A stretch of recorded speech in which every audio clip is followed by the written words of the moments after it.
Kitobuuza mwami wo nze tompulira muka atasobola kuleka naza kameeza leka kiki kyoliko omwami w'omugasa ki ffe tuli balunzi simaati faama tulunda ne capital chicken buli myezi 5 weddu tweriira magoba nga muli bulungi. We partnered to rear your broiler chicken for a period of 5 months, market and give you back your investment capital with profits. As a smart farmer, I and my friends chose Super Platinum. We get 10% of the 50 million shillings per year, and we can reinvest the money. Capital Chicken. Farm with us. Farm digital. Our chicken are insured to guarantee their safety and ensure no loss for our clients. Our online services are supported by mobile farming investment software. Find us at Kamocha, Kanjocha Street, Plot 74 and Nyumba Kubwa, Ben Chiwanuka Street, Kampala. Profit farming for smart people.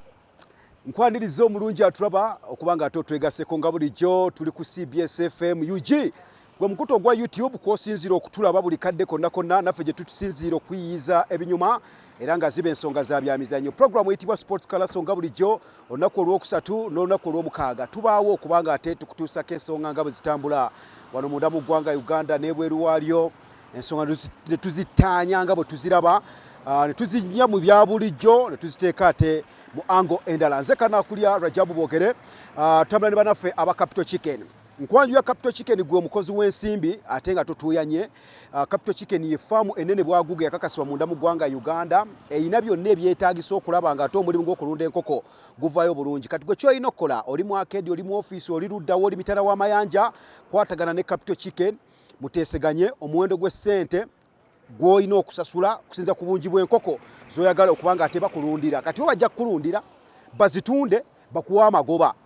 Kwegamba baliwo okukolera amagoba mu nsimbi zoba wadde okugeza nti bukadde 2 bukadde 5 sinza sente zotaddeyo bwe bungi bwa magoba gojja okubanga ate ofuna oluvannyuma lw'emyezi 5 enkoko ezo nga zitundiddwa. Capital Chicken kutegeeza nti eyaluza obukoko era etunda obukoko obuto, erunda enkoko, etunda enkoko ezikuze. Kati kitegeeza kyonna ekikolagana n'enkoko okuva mu kutunda obukoko obuto, okulunda enkoko zikule, okuguza enkoko ez'okulya, nkuzigira bannaffe aba Capital Chicken. Kampuni ennunzi y'enkoko eno bwaguuga gisange wali ku Kanjocha Street e Kamocha bwe tuyina ekitebe kyaffe ekikulu awo Kanjocha Street e Kamocha. So nga ate tulina n'ettabi wano mu kibuga mu makkati awo ku nyumba kubwa bw'onaaba otuuseewo era Capital Chicken ojja kuba ogiraba otandike business etagenda kumenya ateekayo ssente linda magoba ne banaffe aba Capital Chicken. Katulabe ku ggwanga lya Italy lino olwaleero. Italy gegamu ku mawanga nazikuna amasambi g'omupiira era agamanyiddwa ennyo. Ttiimu y'eggwanga ewagudde ku World Cup, club zayo ziwangudde ku Champions League, liigi y'amaanyi nnyo. Naye emabegako kawe badde eyenjebuseemuko nga tekyalabika bulungi naddala clubs zaayo. Ne ttiimu y'eggwanga in fact bwe bawangula empaka za Euro ate mu World Cup tebaalabika bulungi era tebasobola kubanga ate bakimekinga. Naye bwe tukka wansi eno baatula ne bakola homework ne beeyubula. Liigi yaabwe competition bakyagezako gizimba okuvuganya kukomewo. Tulabe ttiimu zinansangwa nga AC Milan, Inter Milan, Juventus nga zikomawo, Roma nga zikomawo, kuba kati Napoli yawangudde liigi yaabwe, ttiimu yeezimbye bwezimbi kubanga teeteka mu luse lw'abo abawanguzi. Kyova olaba kibale kigitwalidde emyaka 33 Napoli nga tewangula ku kikopo ekyo ekya liigi ya Italy. So yakiwangudde. Naye Italy kyekoze ekyenkizo kyekirwa. Bw'olaba olukalu lwa Bulaaya lulina ebikopo 3 ebya clubs ez'enjawulo. Tulina UEFA Champions League ekyo nno kisambibwamu bali bakabejja ababeera abana abakiikira liigi ya Italy. Ne tubeera n'ekikopo ekya UEFA Europa League ekyo nakyo kiri awo ow'ekyokutaano kya mukaaga. Kanebaayo ne UEFA Conference League ekikopo ekyo kibamu bannamba 7 abo be bajja ne bakyetabamu. Italy wonna ekiikiriddwa. In fact twabadde mu semi-finals nga tetunagenda ku final. Italy ng'erina ttiimu 7. Babadde ne ttiimu nga 7 mu bikopo byonna ebyo ebisatu byenkugambye abasajja bano aba Italy. Naye wetugendedde omala semi-finals ezo zonna okubanga ate tuka ku luzanyo lw'akamalirizo. Italy era still nga wonna ekiikiriddwa final 3 erina abakiise basatu. Mu Conference League timu ya Fiorentina tuuse ku final egera kuzanya ne West Ham eya Bungereza era nga Fiorentina eyo siitanye nnyo n'obusajja bubadde bwa FC Basel bebajjeemu kuba timu ya West Ham yakubye AZ Alkmaar kati bano bakubye FC Basel aba Fiorentina ne babawandulamu ne bagera ku luzannya olw'akamalirizo. Fiorentina ze zimu ku timu zibaddenga mu bifo eby'okuzoganya kya 6 kya 7 kya 8 nga babeeraawo mid-table teams tebabeere mu bakabejja abawangula Scudetto. Era tujja kujjukira nnyo nti lwe twasemba okumanya klabu ya Fiorentina byebiseera ebyo egy'enkumi ebbiri nga gyakatandika ebiseera by'abasajja nga ba Gabriel Batistuta era eri erinnya ganzi nnyo ku klabu y'abanafu abya Fiorentina nga Napoli bwe yalina Diego Armando Maradona.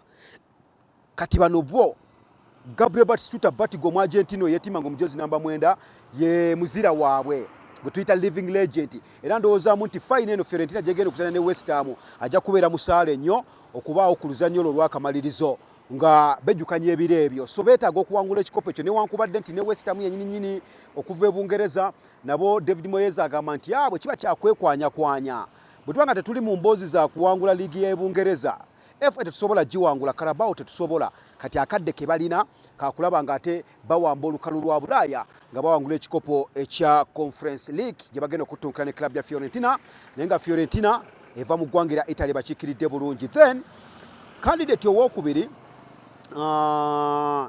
ye club ya Roma. AS Roma eri nnyo mu ttiimu ziri zinnansangwa tugijjukirira aba Francesco Totti ebaddewo, Daniel De Rossi babaddewo nga bakuba akapiira kaabwe. Naye kati Mourinho yagikuttemu. Mourinho tumumanyi kasita omutuma nti genda owangule, kasita omutuma ku mission yonna Mourinho y'omu ku batendesi abasobola okuggusa mission. So mu mbeera eyo akutte Roma n'agiseyeggusa olugendo oluwanvu paka lwe batuuse ku final ya Europa League. Tujjukira Mourinho ono awangula Europa ono mu 2015 ng'ali ku club ya Manchester United. Yagenze Italy ku tiimu ya Roma ebadde terabika bulungi nnyo naddala ewaka mu Serie A naye agikutte n'agitembeeta ku lukalu lwa Bulaaya era ogenda okukakkana bajjemu club ya Bayer Leverkusen eya Bugirimaani okwesoga oluzannyo lw'akamalirizo olw'empaka ezo eza Europa League era nga bagenda kuttunka tiimu eyo eya Roma egenda kubanga ate kuba kati bo bajjemu club ya Bayer Leverkusen then side zeri Sevilla ejjemu Juventus. Babadde ne tiimu 2 ku semi final eya Europa. Babadde ne Juventus ng'ezanya Sevilla, Juventus ye bamukubye, ate yo Roma ebadde ezanya club ya Bayer Leverkusen, ye Roma ayiseewo agenze ku finali. So kitegeeza tugenda kulaba mu Spain nga tunka no mu Italy, that's Roma nga akikiridde Italy, ate ng'eno banaffe aba Sevilla bakikiridde eggwanga erya Spain. Ekyenjawulo ekiriwo nti Roma oba Mourinho akatukayolekeddeke kuba nti Sevilla gyagenda okuzanya nayo be basinga okumanya akazanyo k'empaka zino eza Europa okuziwangula. Newankubadde nkugambye nti musajja naye alina ekyafaayo ekirungi nti yali awangudde ku kikopo kino ekya Europa ng'ali ku club ya Manchester United. Alina emikisa esobola okubanga ate akiwangula ne club ya Roma nga bwe yakikola ku Manchester United, naye akalipo kaalina ttiimu gyagenda okutunka nayo bagiyita Mr Europa nga Madrid bamuyita Mr Champions League nawe babayita Mr Europa League. So ke katwakali awo naye nga Mourinho nga bw'omumanyi nti musajja makanika asobola okutetenkanya ttiimu yonna ku lunaku lwonna n'akuwangula kye weetaaga. Ndowooza nti aba talabise bubi nnyo, aweetaaga okuteeka baasi agiteekawo, ye kimwetaaza kuteeba goolo emu bw'eti yokayoka abeere nga ataakumaliriza nga bwe yakoze Bayer Leverkusen. Yagiwangula oluzanyo lwasooka Roma bwe bagenze ku Bayer Arena wali mu ggwanga erya Bugirimaani ne bakola amaliriga 0-0 n'abatikka baasi eyamusobozeseza okubanga ate agenda ku luzanyo olwo olw'akamalirizo. So lwe bagenda okubanga ate batunka eyo final yakubiri eya Bulaaya Italy gyekiikiriddwa. Nga tugenda ku final ey'okusatu eya Champions League, nkugamba nti woba olina omukolo ebeera embaga, kwanjula, mazaalibwa, kuyingira nnyumba, lowooza ku mukolo gwonna banafu aba Capital Chicken benkuzigirira nkugambye nti bano baviira ddala wansi mu bukoko obuto. Tugamba nti obukoko obuto babutunda, balunda enkoko, musobola okukwatagana ne muto omukago mu business n'obeera business partner n'owaayo omutemwa gw'ensimbi ogubalirirwa mu nkoko obungi bw'enkoko buweetaaga Capital Chicken bakulundira enkoko paka ku myezi 5 ate tebakuwa mwaganya kuleebukana n'akatale bw'onoonya akatale ko tategeera nawe kali era bo balina akatale enkoko z'olutuka mu myezi 5 nga bazikutundira nga babala nti aha enkoko watulunisa za bukadde 5 zireesa amagoba ga bukadde 2 kwata amagoba ago gosoko kwata obukadde 2 kati kiba gy'oli okuddamu okulunda nabo oba okugyayo ssente zo wateekayo ngeza Capital so ye Capital Chicken ez'okwongera okugaggawaza bannayuganda nga totuyanye nnyo wabula bwe bakolera ssente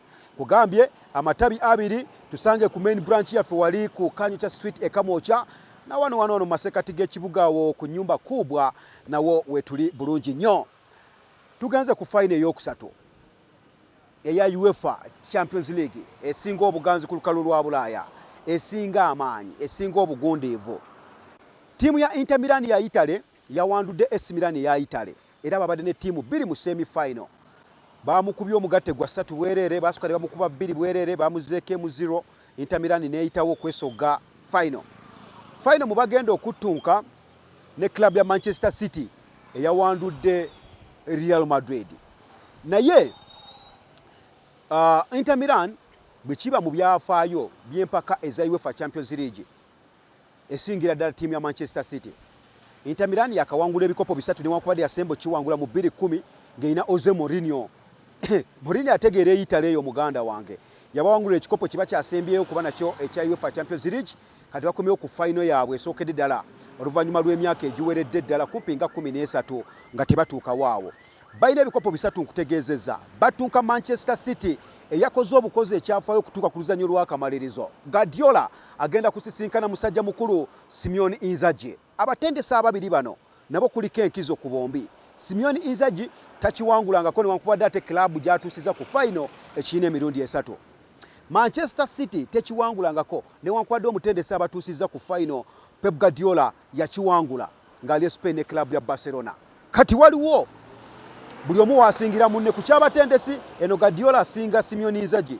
ku kya club Inter Milan esinga Manchester City nakusomwe zigenda kubeera nga 10 omwezi ogw'omukaaga wagenda okubanga ati bafaafaganya tulinze kulaba ebyafaayo byeddiringana omutendesi ng'omutendesi asigala emidiyo n'ebyafaayo bye oba kigenda kusigala ku club level nti banaffe aba Inter Milan basobola okuwangula Manchester City okwongera okubanga ate banyikiza ebyafaayo ebyo bye bazze bakola okumala akabanga nga bw'okutegeezeza emirundi 3 nga bawangula ekikopo ekyo so bye bibuuzo ebiri awo naye nga kyonna kiddayo nti Italy ekikoze etya okuwamba olukalu lwa Bulaaya lwakuba munange ekyewuunyisa bayinza okuba nga bali ku final zonna nga bwenzirambuludde 3 ne bagenda okumaliriza nga tebawanguddeyo kikopo kyonna wadde nga West Ham bakubye mu Conference League nga Sevilla bakubye ku Europa Man City ng'ewangudde Champions League naye tekibajjaako nti bayimprovinze omupiira gwabwe gusituse nnyo ku lukalu lwa Bulaaya kubeera okutuukawo tebyabadde bigambo tegyabadde misinde kyabadde kuba kapiira kaabwe akanyikidde obulungi ennyo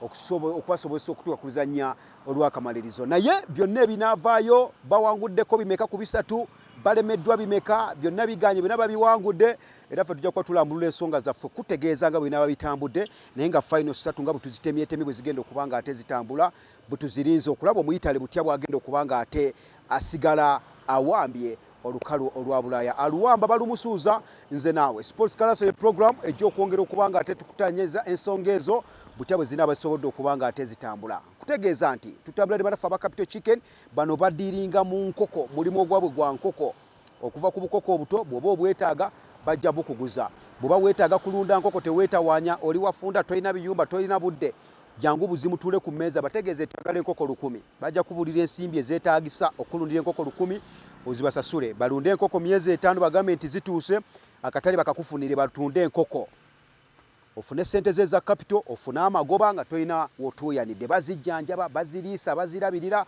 byonna birekere Capital Chicken abasangibwa wano ku Kanyucha Street Ekamocha awali ettabi ekkulu ne ku nyumba kubwa mu masekati g'ekibuga awali ettabi lyaffe eryokubiri nze Kanakulya RAJAB BOGERE nga bulijjo nkwagaliza obulamu ng'onyumirwa bye tukukola ku YouTube channel yaffe ya CBS FM UG ate nga tugamba nti ne ku mikutu emirala tunoonyeko nga ku Twitter ku Instagram ku Facebook teekamu CBS FM UG ojja kulaba ate bye tukola obyagale obigaba no commenting osharinge oba oli awo n'okuviewinga kijja kubeera kikulu obulamu bwenkwagaliza nga bulijjo Ssaabasajja Kabaka awangaale.